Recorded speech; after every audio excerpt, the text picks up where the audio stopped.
When a celebrity and a brand come together to make a bold statement, it's bound to end in disaster. And one thing you can almost always count on is the brand folding to the pressure the second Twitter gets angry. Well, besides American Eagle and Sydney Sweeney, they seem to be doubling down on their message despite the backlash from customers. In this video, we're breaking down disastrous celebrity marketing collaborations that caused outrage, starting with Bud Light and Dylan Mulvaney, which may have destroyed Bud Light's sales forever. Transgender influencer Dylan Mulvaney posted a sponsored Instagram video for Bud Light's Easy Carry contest, a $15,000 giveaway tied to March Madness sponsored by the beer brand. In it, Mulvaney poked fun at her lack of sports knowledge, but celebrated March Madness with a cold one. I kept hearing about this thing called March Madness, and I thought we were all just having a hectic month, but it turns out it has something to do with sports.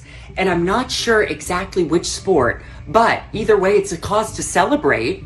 Bud Light sent her a can with her face on it. It was a present that was gifted in celebration of her 365th day of girlhood, which was a series she launched as a video diary of her transition, each day detailing the ups, downs, and realities of transitioning to a female. Almost immediately, the sponsorship was met with backlash as consumers disagreed with Bud Light's decision to partner with someone in the LGBTQ community. There also was an assumption that Bud Light was planning on mass-producing cans with Dylan on. Celebrities and political figures expressed their outrage as they witnessed their favorite beer brand video of himself wearing a MAGA hat and shooting at several cases of Bud Light with a submachine gun, and concluding the message with F Bud Light and F Anheuser-Busch. For critics, the outrage stemmed from the belief that Bud Light, a brand that was forever associated with traditional, blue-collar American culture, was pandering to politics that they did not agree. CEO Brendan Whitworth released a statement on the company's website writing about the importance of accountability and taking responsibility for ensuring every consumer feels proud. We never intended to be a part of a discussion that divides people. We are in the business of bringing people together over a beer. My time serving this country taught me the importance of accountability and the values upon which America was founded: freedom, hard work, and respect for one another. Notice how it never once mentions Dylan Mulvaney by name, never addresses transgender rights, and never clarifies whether the brand stands behind its original decision, nor doubling down. Anheuser-Busch essentially tried to sidestep the controversy while hoping both sides would just read. Senator Ted Cruz and Senator Marsha Blackburn demanded a formal investigation into Bud Light's parent company, AB InBev. They accused the company of using Mulvaney to manipulate children. Lawmakers accused of creating a faux prepubescent girl persona to intentionally appeal to young viewers. The key to this allegation is Mulvaney's video diary series, Days of Girlhood, seizing on the word girl to argue that Mulvaney is trying to appear underage herself. Otherwise, she would use the word. And even though Dylan caught a bunch of unnecessary hate because she was just simply hired to do a brand deal, she responded to all of this pretty positively. I grew up in a conservative family, and I'm extremely privileged because they still love me very much. And I grew up in the church, and I still have my faith, which I am really trying to hold on to right now. But I've always tried to love everyone, even the people that make it really, really hard. And I think it's okay to be frustrated with someone or confused, but what I'm struggling to understand is the need to dehumanize and to be cruel. I was nervous that you were going to start believing those things that they were saying about me, since it is so loud. But I'm just gonna go ahead and trust that the people who know me and my heart won't listen to that noise. But Bud Light's damage control was not working, so they made the terrible decision of making the CEO of Anheuser-Busch go on morning television, but he refused to answer any questions clearly. Given the moment we're in, this moment in America with trans issues at the top of a Republican social or conservative political agenda, knowing what you know now, if you could go back, would you send this can to this one person again? There's a big social conversation taking place right now, and big brands are right in the middle of it. And it's not just our industry or Bud Light. It's happening in retail, it's happening in fast food. And so for us, what we need to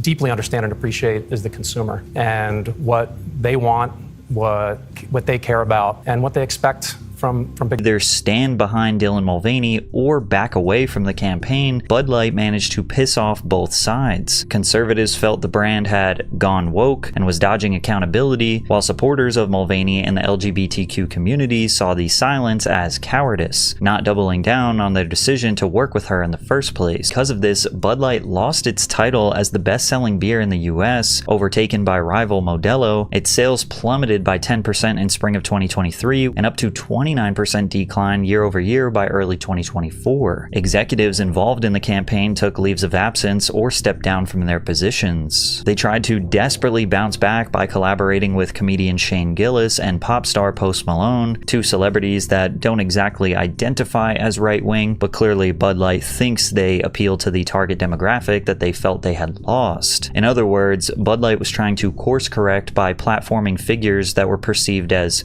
safe to conservatives. They were signaling, hey, we're still your favorite beer, but it hasn't worked. As of 2025, Bud Light sales are still down 30% year over year. This shows how badly things can go when brands step into political territory, but it doesn't even compare to how disastrous the Kendall Jenner Pepsi ad was. In April of 2017, Pepsi attempted to prove that its product was the answer to centuries of racial injustice through a commercial starring Kendall Jenner. The ad showed Kendall participating in a fashion shoot before noticing a nearby protest. Although Jenner is the main protagonist, the ad also includes an Asian cellist and a Muslim photographer who also noticed the march. The protest itself is filled with people from various ethnic and religious backgrounds who've come together to demand justice and systemic change. However, instead of protesters displaying sadness and anger over something as unsettling as police brutality, PepsiCo's in-house content creation team, Creators League Studio, instructed its protesters to smile and appear to be happy. It almost looks like they are at a backyard barbecue.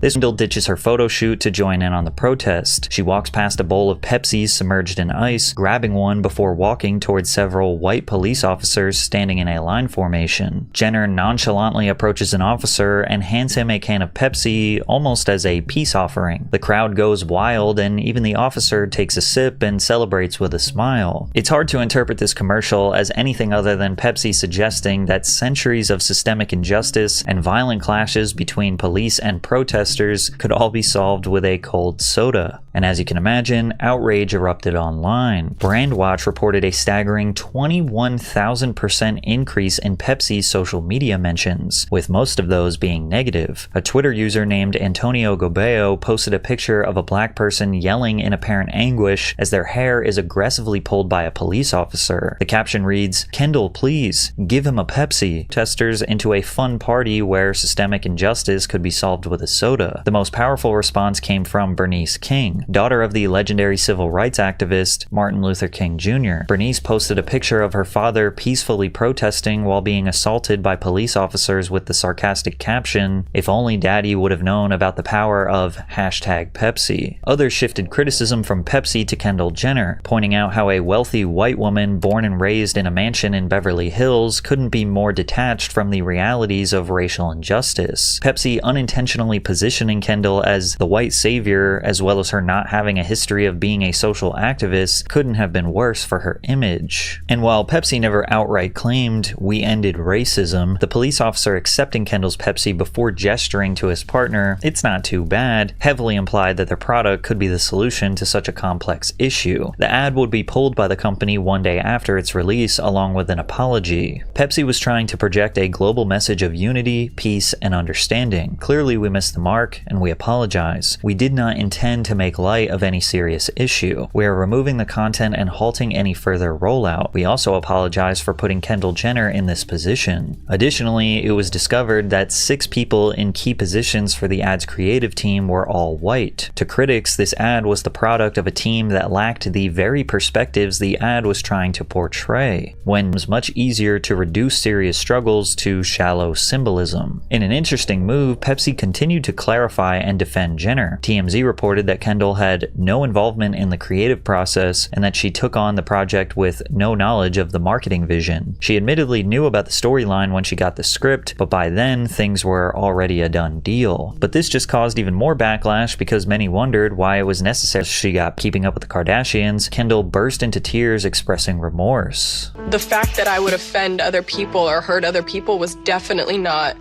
the intent. Apologizes. The celebrity says it was never their intention to hurt anyone. Honestly, most recent campaign with Matt Rife and Elf Cosmetics. August of 2025, Elf Cosmetics released their newest campaign, titled The Law Offices of Elfino and Schmarns, which featured TikTok comedian Matt Rife alongside drag artist Heidi N Closet. The advertisement parodied law firm commercials satirically addressing the issue of overpriced beauty products. According to Corey Marchesotto, Elf Beauty's global chief marketing officer, the brand partnered with Rife because the comedian appealed to Elf Cosmetics' target female Gen Z audience. His TikTok account is 80% female and 75% under the age of 34, so right in the sweet. It's not all this hoopla about how he's so funny and that he aligns with their moral vision for the world. It's simply because his audience data lined up exactly with the demographic that they wanted to sell product. However, consumers quickly reminded Elf Cosmetics why it's important to conduct a proper background check before endorsing any celebrity. After the partnership went public, Rife's controversial material, specifically joking about domestic violence in his 2023 Netflix special, Natural Selection, became the topic of discussion for women across social media. Part of Matt Rife's appeal comes from the fact that he doesn't fit the traditional mold of a male stand-up comic. Comedy has long been dominated by average-looking men who thrive on exaggerated stories and self-deprecation. Rife, on the other hand, looked more like the traditional depiction of a handsome man, and his material was mostly talking about the dynamics of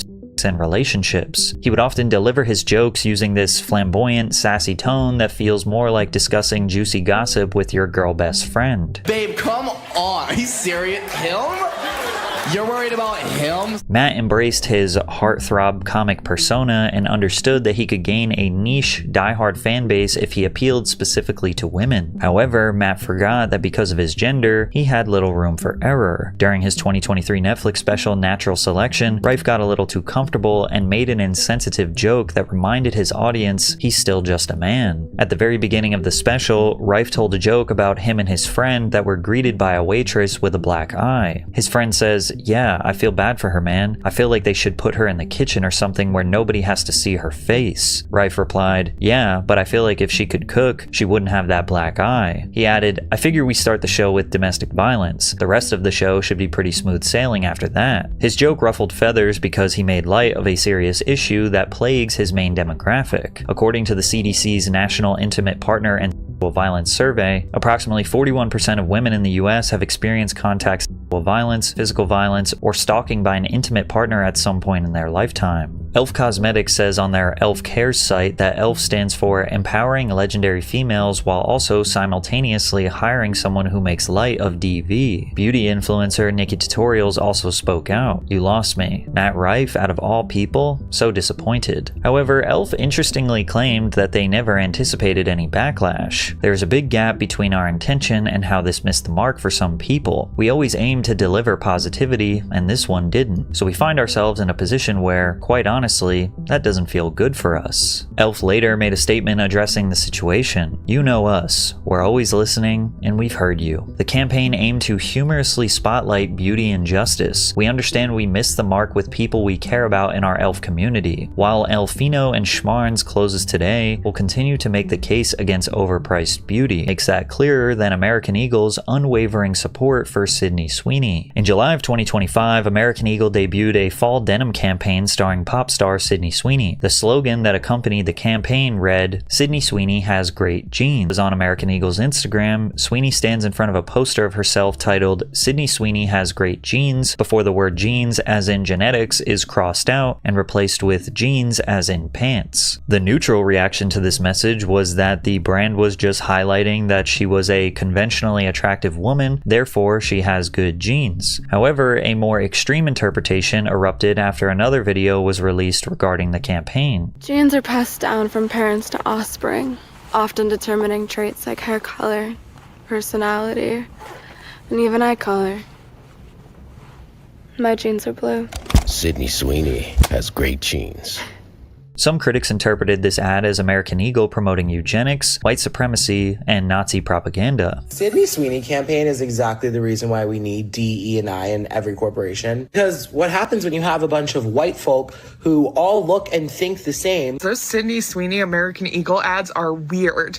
Like fascist weird. Like Nazi propaganda weird. I'm starting to think we're one Sydney Sweeney campaign away from them taking our right to vote too. Critics felt that the campaign having Sweeney suggests that she has superior genetics, while highlighting her blue eyes, blonde hair, and fair skin, that American Eagle was depicting the same Aryan ideal imagery used in Nazi propaganda and other racial purity narratives. I think this is like a company actively trying to lean into like white nationalists and eugenicist arguments to fucking advocate for people to purchase their product. Doja Cat even chimed in and mocked the ad with a sort of American redneck accent. Genes are passed down from parents to offspring, often determining traits like hair color, personality, and even eye color.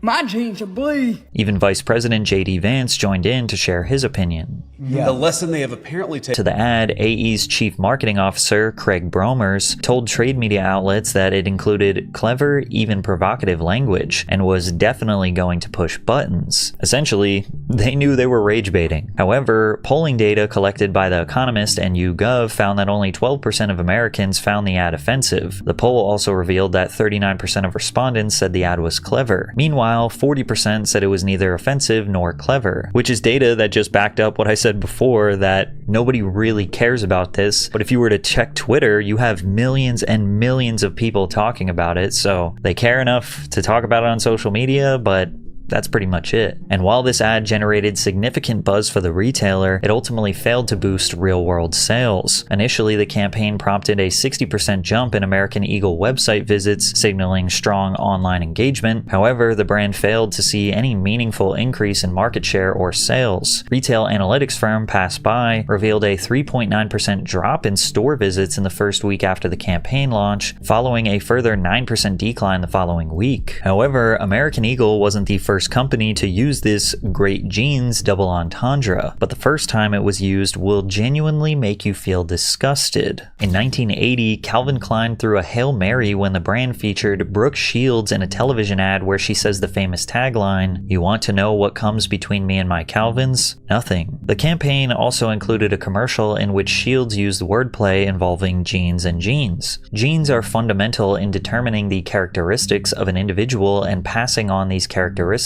to succeeding generations. The campaign was met with immediate backlash from the public. They were upset because they interpreted the tagline, "Nothing came between her and her Calvins," as a sexual innuendo. This was a problem because Brooke was only 15 years old. By 1980, Calvin Klein was already gaining a reputation for being bold, youthful, and slightly provocative, but the brand was still far from competing with the top competitors in fashion. The brand's entry into the denim market helped CK appeal to a broader audience. Designer jeans were starting to emerge as a fashion trend, and Calvin Klein introduced jeans that were marketed as stylish and more luxurious than traditional denim. The brand aimed to target a younger audience who wanted to be seen as cool and edgy rather than conservative and traditional. Calvin Klein seemingly chose Shields because she was young and probably had a younger fan base. Brooke started modeling as a baby. She famously appeared in a soap ad before her first birthday. By the 70s, she was one of the most successful child models in the US, regularly featured in fashion campaigns and magazines. However, people took a strange liking to Brooke after she starred in the 1978 film Pretty Baby, where she played a child prostitute. Although the role cemented her as a serious actress, it also caused adults to start treating the 12-year-old as something to desire. One specific magazine writer couldn't hold back their fascination for the child. The most perfect nymphette in all creation has been found in America. Her name is Brooke Shields. Brooke's hair is elegant, brown and clean, her skin pale and Puritan, her eyes sinfully blue, and her lean body just starting to curve into womanhood. She's a sultry mix of all-American